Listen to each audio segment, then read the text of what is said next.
Um dos principais, na verdade, talvez o principal desdobramento da Lava Jato foi a prisão do Lula, né? Cara, quais eram exatamente as acusações sobre ele? Igor, a gente não vê como o caso principal da Lava Jato. É mesmo? A gente não vê. A gente vê, se você olhar a 7ª fase, você chegar na 7ª, sei lá, mais de 7 grandes empreiteiras, eu confundi com a 7ª fase. Mas assim, a gente chegar a várias grandes empreiteiras, prender os caras, responsabilizar, conseguir acordos que recuperaram 15 bilhões de reais. Cara, a gente conseguiu repatriar na Lava Jato 700 milhões de reais. Sabe quanto que o Brasil tinha repatriado em todos os casos juntos na história pré-Lava Jato? Menos de 45 milhões. Em um caso, a gente ultrapassou 700 milhões. Caralho. Então, cara, a gente conseguiu um caso com êxito que jamais ninguém conseguiu na história. A gente conseguiu inovando, trabalhando, se dedicando e também, é claro, contando com vários lances de sorte. Eu vejo aí um alinhamento de planetas. Na minha cosmovisão cristã, Deus abriu uma janela de oportunidade para transformação no nosso país. E então eu vejo vários casos como altamente relevantes. Eu não busco pessoalizar em uma pessoa. Quem busca pessoalizar é ele. Por que ele busca pessoalizar? Porque quando ele pessoaliza em Deltan e em Sérgio Moro, é muito mais fácil você criar um discurso de perseguição contra duas pessoas do que você reconhecer que não são duas pessoas. No Ministério Público, Igor, eram 15 a 20 procuradores. Aí você diz, mas eles eram subordinados a você, né, Deltan? Não, não eram. Eles eram independentes, eles vieram de outros lugares, como uma tribo de caciques. Se ele discordasse de qualquer coisa, ele podia voltar para a família dele e morar de um modo mais confortável, sem perder nada, sem perder absolutamente nada. Com o salário dele normal, é só ele dizer tchau, tô indo embora. Então, se qualquer pessoa ali discordasse de qualquer coisa, o grupo ia rachar. E procuradores com diferentes visões de mundo, que votavam em diferentes pessoas, que votaram nos dois lados no segundo turno de 2018. Nos dois lados. Teve gente que votou para um lado, teve gente que votou outro, e teve gente que votou nulo. A gente, entre nós, a gente compartilhava lá, né? Mas não tornava público, porque isso poderia gerar uma interpretação equivocada no nosso trabalho. Mas a gente tinha, então, pessoas com diferentes visões de mundo comprometidas a buscar a justiça de acordo com os fatos e com a lei. Se tivesse qualquer coisa errada, o grupo ia rachar. Você não mantém unido um grupo de caciques independentes para trabalhar junto num caso desse se alguém vê qualquer coisa errada. Ninguém quer apostar sua credibilidade no... Exatamente. E a gente escolheu os caras mais tops que a gente encontrou no Ministério Público para chamar. Alguns tops que a gente chamou não puderam vir, mas a gente buscava, toda vez que a gente ia chamar alguém, a gente pegava a lista de todos os procuradores e todos os procuradores regionais do país e subprocuradores e pensava, cara, esses caras aqui são os melhores, vamos tentar? Ligava para um, ligava para outro, quem aceitava a gente trazia para Curitiba. Essa foi a lógica que a gente seguiu, de acordo com o conhecimento, com a experiência, com a expertise, com casos que a pessoa trabalhou no passado, com a capacidade de trabalho em grupo, esse era um aspecto importante. E então você tinha pessoas com diferentes visões ideológicas trabalhando em conjunto por resultados. Então nunca teve do nosso lado essa pessoalização, o caso Lula. Mas é que claro que é o caso que ganhou grande projeção. Aí a gente faz a entrevista coletiva do Lula. A gente tinha feito N entrevistas anteriores, usando lá apresentações, PowerPoint, a gente tinha feito várias anteriores, só que não tinha tido aquela repercussão. Aí faz aquela, tem uma grande repercussão. Se eu fizesse igual em relação a um estudante que falsificou uma carteirinha estudantil, tinha zero de repercussão. Mas repercussão isso não é surpresa pra ninguém, né? Ele é o Lula, caralho. Ele vai ter repercussão em tudo que você mete ele, ainda mais você, porra. O Brasil finalmente tá criminalizando os políticos, filha da puta, ó. O Lula é um puto exemplo aí, na minha opinião. Tudo que fosse envolver esse cara ia ser um show, um espetáculo, não importa. Erro de cálculo nosso. Erro de cálculo. A gente achou que fazendo igual as outras vezes, a gente ia ter um resultado igual. Porque ele não é igual, infelizmente não é. Não é. Ele não é uma pessoa igual a todo mundo. Não é. Infelizmente, esse foi um erro de conta nossa sobre o modo, né, de apresentar, que pode ter gerado uma interpretação equivocada de parte da sociedade, mas a nossa intenção era de fazer exatamente a mesma coisa que a gente fez nos casos anteriores. Se olhar os casos anteriores, se olhar a coletiva da 7ª fase, a gente colocou um gráfico mostrando como funcionava a lavagem de dinheiro, de empresa para empresa, como passava para as contas do IOCEF, das empresas, como é que o dinheiro voltava. Então a gente sempre tentou ser didático. A gente acha importante... A gente não acha que a pessoa tem que ter feito direito para entender de corrupção. A gente não acha que a pessoa tem que pagar uma faculdade para entender de corrupção. A gente quer ser simples e levar informação simples para que a pessoa que está nos ouvindo lá, que seja o que for, professor, dono de casa, engenheiro, a pessoa entenda do problema e qual é a solução, porque eu preciso dessa pessoa se eu quero mudar o Brasil. Eu preciso do engajamento, preciso que ela entenda. Então, na Lava Jato, a gente adotou uma estratégia de comunicação de ser extremamente didático, com apresentaçõezinhas, com gráficos, e a gente fez isso em toda a Lava Jato. A gente fez isso nas redes sociais, a gente alertava para os problemas, isso é uma estratégia de comunicação maior que a gente usou sim, e que é essencial para a gente carregar a sociedade conosco, dar transparência para a sociedade confiar no nosso trabalho, confiar na credibilidade e sustentar mesmo contra todos os reveses que vinham no mundo político. E o que aconteceu, no final das contas, foi a mesma coisa que aconteceu na Itália. Lá na Itália, os procuradores atuaram de modo firme contra a corrupção, o sistema político gerou uma série de narrativas, uma hora essas narrativas começaram a grudar, e quando começaram a grudar, eles passaram com o rolo compressor, descriminalizaram crimes como Caixa 2 eleitoral, eles tornaram ilegais as cooperações retroativamente, derrubando casos, coisa parecida com o que acontece hoje quando se faz essa aplicação retroativa de novas regras, e seguiram mudando para que tudo, mudaram tudo para que tudo sempre continuasse igual. O mesmo, né? Entendi. Exatamente. E uma das coisas que eu escuto bastante rádio, e eu escuto o Reinaldo Azevedo, por exemplo, falar bastante que não tem nenhuma prova contra o Lula, cara. Tem que abrir os processos e olhar. E lá você tem sentenças que explicam muito bem o que aconteceu. Qual que é o sentido? Qual é o sentido, Igor? De você ter uma reforma no sítio feito por uma empreiteira. Quantas empreiteiras do porte da OAS você vê indo fazer uma reforma num sítio? Quantas empreiteiras do porte de uma OAS você vê indo fazer uma reforma e pagando, sei lá, a cozinha de um apartamento para alguém? Essas empreiteiras, elas fazem estrada, elas fazem ponte, elas fazem refinaria. Elas não fazem elevador. Exatamente, ela não pendura quadro na parede, ela não faz cozinha. É tipo chamar um elefante para esmagar uma formiga, né? Exato. Qual que é a explicação alternativa que você me dá para isso? Não existe explicação alternativa. E mais, qual é a razão para um diretor da Petrobras dar dinheiro, segundo as acusações, segundo as evidências estão lá, para Vaccari? Qual é a razão para Vaccari poder mandar? Vaccari não tinha um cargo no executivo, Vaccari é de uma estrutura partidária. Por que Vaccari tinha poder de mando num diretor da Petrobras? Cara, é 2 mais 2, cara. Então, quando você olha a realidade, você olha como funcionou e você olha onde foi parar o dinheiro, você precisa lembrar que o ex-presidente Lula ele foi condenado não por triplex e não por sítio apenas. Ele foi condenado por esquema de corrupção da Petrobras, envolvendo dezenas de milhões de reais. Não foi 1 milhão e pouco do triplex e 1 milhão e pouco do sítio. Foi muito mais que isso. Depois você vê ainda outro caso do Instituto Lula, mas que ainda estava pendente de julgamento. E agora tudo isso foi anulado pelo Supremo. As investigações vão ter que recomeçar do zero. Provavelmente vão dar em prescrição se chegarem em algum lugar. Agora, e eu preciso ressaltar sempre que eu falo sobre qualquer caso específico. Coisas não foram destruídas já e já era. Esse é o problema. Quando você anula, você não consegue reproduzir as provas. Por quê? Porque você não tem como refazer uma busca-apreensão feita 5 anos atrás para aprender as mesmas coisas. Não vão estar lá. Então essas provas vão pro ralo. Exatamente. Eles anularam, eles garantiram impunidade. Sim. Mas eles não inocentaram, né? Ninguém julgou ele inocente, ninguém apontou inocente. Sim, claro. Mas é que tipo ele nunca mais vai ser preso. Por isso, provavelmente. Muito provavelmente. 99% não vai ser preso. Mas sempre que eu faço esses comentários sobre casos individuais, eu preciso ressaltar, isso vale para toda a nossa entrevista, que a última palavra é sempre da justiça, toda pessoa é presumida inocente até a última recurso, da última decisão, no último tribunal, e que eu não estou imputando culpa a ninguém. A pessoa é julgada pela justiça. Eu vi ele falando lá. Eu acho que ele é a alma mais honesta que já existiu. Eu vi ele falando. É verdade, eu acho. Então, são coisas escandalosas mesmo, o lance da Atibaia, do triplec, que nem ele fala. Mas eu entendo o argumento, se for do Reinaldo Azevedo, eu não acompanho tanto, mas tipo, se for argumento assim, as provas não são ultra fortes, não tem nenhum ligando o Lula exatamente com o esquema de propina. Tipo, você Não, exatamente, eu não vejo, assim, pelo menos. Eu vejo você ligando assim, ó. O Lula é um cara que foi beneficiado por empresas que estavam ligadas... Alguma ligação tinha, mas não tem ali um bagulho assim... Não tem, tipo, o Lula mandou trocar um dirigente da Petrobras por causa... E eu tenho uma gravação de alguém falando, com o Lula falando, é pra trocar o cara da Petrobras. Você não tem isso. Você não tem esse tipo de prova, entendeu? Tá, olha só. Eu vou falar de outro caso de corrupção para aí você entender isso um pouco melhor. Corrupto não passa recibo, a não ser que ele colabore. Claro. Corrupto não vai passar recibo. Então, tinha um caso de auditores fiscais. Os auditores fiscais, eles ligavam para os empresários e eles ligavam de telefones públicos para os empresários que eles estavam fiscalizando. E nessas ligações, eles combinavam de encontrar os empresários em supermercados, em lojas de imóveis, em outros lugares, e falavam, vamos lá ver umas lajotas? Eu preciso entregar lajotas.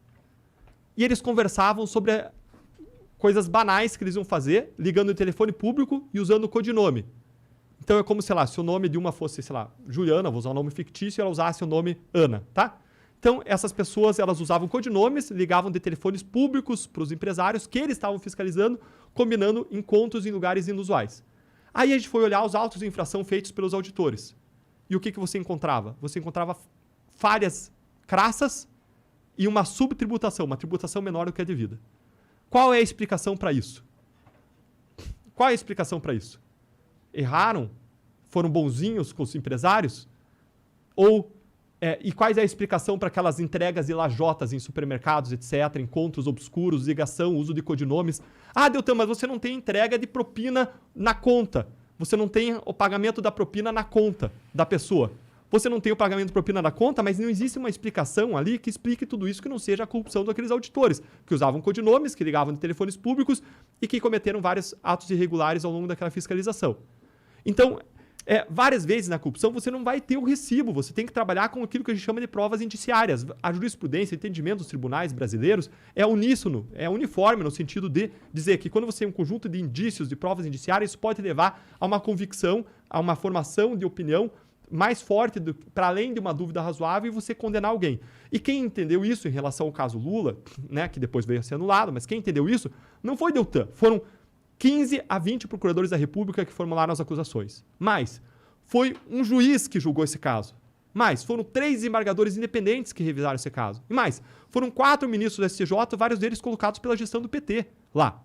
Então, não é uma análise individual. Eles olharam o processo, olharam o conjunto de provas, pessoas, inclusive, falando que os recursos tinham vinculação, sim, com os esquemas. Então, existia essa ligação de existiam pessoas delatores. Falando. Existia. Mas se essas pessoas não falassem, você apagaria o que aconteceu? Não apagaria. Não, agora, tinha o meu pessoas argumento falando. não é que eu acredito que o cara é inocente. O meu argumento é, eu acho que existem provas que seriam muito mais fortes do que a gente tem exatamente contra o Lula, entendeu? A gente tem provas, mas você não tem uma prova que coloque ele como cabeça da parada. Tem? Eu não sei.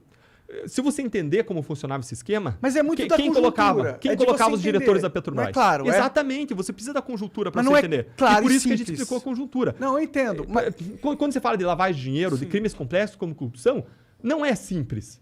Não é simples. Você vê as lavagens de dinheiro feitas, gente, em nome do offshore, transações lá no exterior, de conta para conta. De um jeito que ia ficar muito difícil de pegar. Sim, exato, mas, exemplo, ninguém faz para ser pego. Mas então se tivesse uma conta do Lula na Suíça, do Lula, seria Mas é que aí ele tinha que ser muito burro. Teria que ser muito burro, é isso. Alguns tinham conta na Suíça. Eduardo Cunha tinha conta na Suíça, Sérgio Cabral tinha dinheiro no exterior, mas a gente vê diferentes estilos de corrupção. Tem várias pessoas que talvez pensassem que a corrupção se justificava talvez por partido. E aí, só que o que a gente viu? Que essas pessoas, elas embolsaram a parte do dinheiro. Então, isso a gente constatou, acusou várias pessoas com base nessa visão. Mais uma vez, lembrando que ninguém é culpado até o julgamento do último recurso, todo mundo se presume inocente, a última palavra é da justiça, mas a gente fez várias acusações mostrando que pessoas que tinham o discurso de partido, de que a gente escuta, que o que legitimaria que o dinheiro ia para o projeto de poder, etc., na verdade, todo mundo acabava embolsando também o dinheiro. Todos os casos, a pessoa embolsava uma parte do dinheiro. Mas claro que tinha gente que podia buscar arrecadar o dinheiro só para si, tinha gente que podia prestigiar mais o dinheiro para o partido para financiar a campanha eleitoral e manter um projeto de poder. Quando se olha uma corrupção do tipo Paulo Maluf, né, que você tinha centenas de milhões de dólares e foi objeto de acusações por ter centenas de milhões de dólares no exterior, quando se olha Sérgio Cabral, que tinha mais de 100 milhões de dólares no exterior, é um tipo de perfil. Quando você olha uma pessoa que recebeu 1 milhão aqui, 1 milhão lá, né, uma reforma de apartamento aqui, uma reforma lá, e não especificamente uma pessoa qualquer, mas teve mais um caso nesse sentido, você tem um outro estilo, né? Outro estilo de corrupção. Não sei que tenha valor que a gente não encontrou, mas você tem um outro estilo. Agora, se justifica? Não se justifica. Sabe que eu estava conversando com uma pessoa um tempo atrás e a pessoa estava falando, Deltan, mas olha só, na política hoje tem a questão de que o cara lá que está decidindo, né, que tem a caneta para tomar decisões na política, num governo, o cara precisa ter um certo colchão, porque o cara vai ser processado pelo TCU, o cara, por mais que tente fazer a coisa certa, o cara vai acabar sendo responsabilizado. Então, o cara tem que ter uma colchão de liquidez no exterior. Ele estava falando especificamente do caso envolvendo um cara do PSDB, que foi processado lá em São Paulo. E o cara tentando justificar isso para mim. Aí eu fiquei pensando, como é que eu vou mostrar para esse cara que ele está errado, se ele está seguindo esse raciocínio? Sim. E o que eu falei para ele foi o seguinte, falei, olha, então o Deltan ele tomou um processo do Lula pedindo uma indenização, tomou um processo do Renan Calheiros por ter criticado e vai ter que pagar, então isso justificava o Deltan buscar receber propina de réus da Lava Jato? Justificaria isso? O cara, não, aí também não. Eu falei, claro que não. Claro que não. Agora você está querendo justificar um cara com base nesse tipo de raciocínio. Sim. Não faz sentido, claro. Não pode. Você não pode defender uma coisa dessas. Então, não importa se o cara estava desviando a maior parte do dinheiro para um projeto de poder ou para o bolso dele? Gente, é desvio de dinheiro público, afeta do mesmo modo. Eu estava vendo semana passada... É um cara que entendeu uma coisa, que ter amigo é muito melhor que ter dinheiro. Sendo bem franco, assim, ele recebeu vários valores ali de palestras que foram valores que a gente não apontou nenhuma ilegalidade naquelas palestras. O caso foi arquivado. Então, Sim, assim, até ele tinha porque bastante todos dinheiro. os presidentes dos Estados Unidos fazem a mesma coisa, né? Vamos ser sinceros. Isso, mas é legítimo. O cara tem visibilidade. Ele estava ganhando dinheiro em cima da visibilidade que ele tinha, levando a causa dele, as visões dele. Nada de errado nisso. Agora, o cara não precisava disso, mas acho que o cara tá ali no meio, em que ele olha para os lados, vê todo mundo fazendo, as pessoas consideram isso normal. Como eu disse, normalizou na política, que o cara uma hora acaba recebendo uma parte. Eu não estou falando de fulano ou de ciclano, mas estou falando em geral, que a gente vê que os políticos uma hora eles embolsavam também, não só investir em campanha. Alguns tinham isso como propósito, embolsar a maior parte do dinheiro, mas outros pensavam nisso como projeto de poder.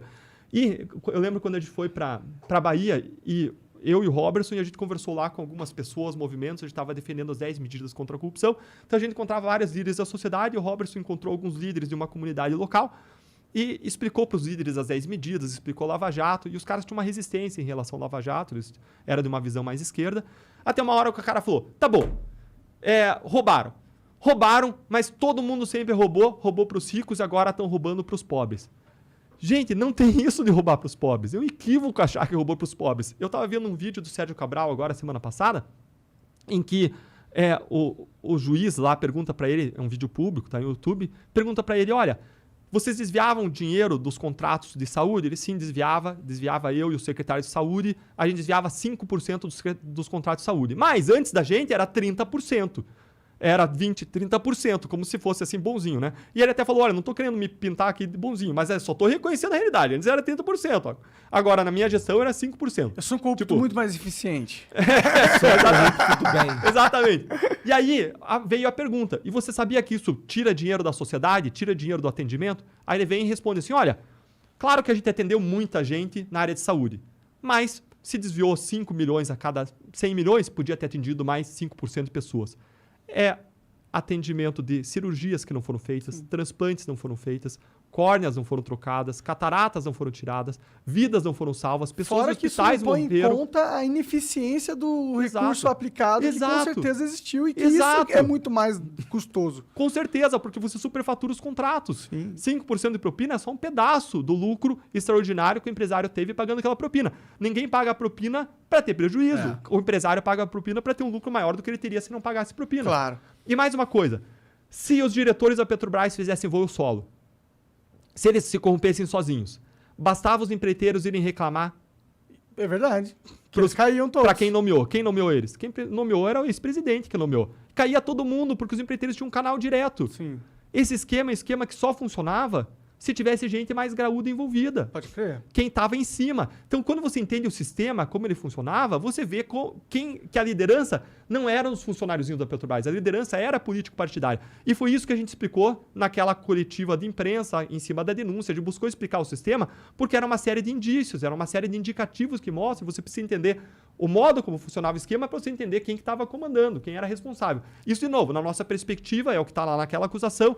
O Supremo anulou tudo, voltou tudo a estaca zero. Então, toda pessoa inocente até o final do processo não vai ter condenação nesse caso. Eu não estou falando que ninguém é culpado, mas só estou falando das provas que foram carreadas, do que se tornou público. Estou falando do passado em cima das provas existentes e daquilo que já foi noticiado. Lembrando que esses casos foram anulados pela Justiça. Então já pode perder a esperança aí de qualquer coisa, porque provavelmente vai ficar por isso mesmo. Igor, não só nesse caso. Isso vai ser a regra. Quando acabou a prisão em segunda instância, quem que vai pra cadeia? Quem vai pra cadeia? Não ele. A preocupação não tem que ser Lula, a preocupação tem que ser todo corrupto, entendeu? Sim. A minha preocupação é muito mais ampla. Eu não gosto de pessoalizar nessa questão, porque eu quero que todo mundo perceba, seja a pessoa de direita, esquerda, centro, que, cara, é com você, cara, é pessoal, o cara tá tirando dinheiro do teu bolso. O brasileiro quer um prato de comida na mesa, isso é essencial, isso é importantíssimo, redução de pobreza, redução de desigualdade, mas o cara quer que enquanto ele tá comendo, não entre um cara e tire a comida da geladeira dele. Porque ele vai ser roubado, entendeu? Não adianta ter o prato da comida e ser roubado na geladeira. O brasileiro quer comida no prato, e isso é essencial, mas ele não quer ser enganado. Ele quer a mudança da realidade, isso todo mundo quer. Então a gente tem que entender como que funcionam as coisas, quem faz de um jeito, quem faz de outro jeito. A gente tem que buscar ler a realidade para decidir que futuro que a gente quer para o nosso país. Tu diria que a Lava Jato é uma página virada na história do Brasil e agora a gente tem que pensar no que vem depois? Não, Igor. Eu diria que a Lava Jato é uma página aberta, porque é uma ferida que continua exposta. É como eu disse o seguinte, você foi ao médico e o médico diagnosticou você com câncer, um tumor, tá? Eu espero que nunca aconteça, mas vamos supor que isso aconteça. Pode acontecer comigo, vou usar a mim mesmo, tá? Digamos que eu vá ao médico, o médico diagnosticou que eu tenho um câncer no estômago, tá? Um tumor no estômago. E passou esse diagnóstico, passou 1 mês, 2 meses, 3 meses. Isso é página virada na minha história? Não mesmo. Porque o tumor continua lá. Isso vai ser página virada quando for e fizer a cirurgia. É mais traumático fazer a cirurgia? Dá trabalho? Vai ter uma convalescença? Sim. Mas eu tenho que ir e fazer a cirurgia e resolver esse problema. Enquanto a gente não abordar e alcançar a solução, a Lava Jato vai ser uma ferida exposta e aberta na nossa história.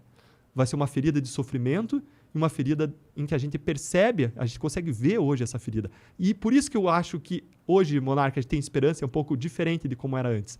Por quê? Porque hoje eu consigo ver a ferida. Hoje a gente viu o monstro sobre o qual a gente ouvia falar, o monstro da corrupção, e a gente viu que ele é horroroso, a gente viu que ele é assustador, a gente viu que ele é pior do que qualquer pessoa imaginava, sonhava ou especulava. O que era especulação antes, hoje é realidade, a gente consegue ver. E quando você vê e você ergue a cabeça, você tem coragem para enfrentar o problema, você constrói caminhos, você constrói entendimento e solução.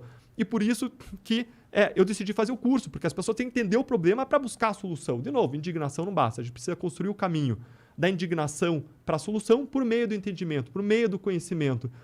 Vocês falaram antes, gente, conhecimento traz dinheiro. Gente, conhecimento traz poder de transformação da tua realidade e da realidade ao redor. Conhecimento é essencial mesmo. Mas, assim, vamos voltar no exemplo do tumor. Uhum. E dá pra dizer que a Lava Jato era o médico que ia tirar o tumor, né? Esse médico tá morto ou ele tá muito doente? Vamos dizer que esse médico foi tirar um tumor, esse médico tirou esse tumor, ou começou a tirar, tirou metade desse tumor, ou tirou uma parte desse tumor, e ele viu que esse tumor, na verdade, já estava com metástase. E tem vários outros tumores. E que se ele quer curar aquele paciente, ele precisa de um tratamento sistêmico. Tratamento que seja mais do que você colocar algumas pessoas na cadeia e recuperar 15 bilhões de reais, mas você precisa atacar as raízes da corrupção brasileira. E para você atacar a corrupção sistêmica, você precisa de uma reforma sistêmica. Você precisa atacar de modo sistêmico um problema sistêmico. Se o tumor está espalhado, se ele fez metástase, a gente vai precisar de uma quimioterapia. A gente vai precisar de reformas contra a corrupção. A gente vai precisar de um esforço intencional e consciente para mudar essa realidade. E é por esse esforço que eu decidi sair do Ministério Público. Eu podia ficar lá, confortável, egoisticamente era a melhor decisão. Eu estava lá numa situação bem confortável. Algumas pessoas falaram, o cara tinha processo disciplinar. Não tinha nenhum processo disciplinar contra mim. Há muito tempo não tinha processo disciplinar, tive só 2 em que eu fui condenado por exercer o meu direito de liberdade de expressão, sem nenhuma ofensa, sem ultrapassar linhas. E eu saí porque eu acredito que a gente precisa mudar essa realidade. E eu estou disposto a lutar por isso. E eu quero que as pessoas venham junto, porque, de novo, Deltan sozinho não vai fazer nenhuma diferença, mas juntos a gente pode mudar essa realidade.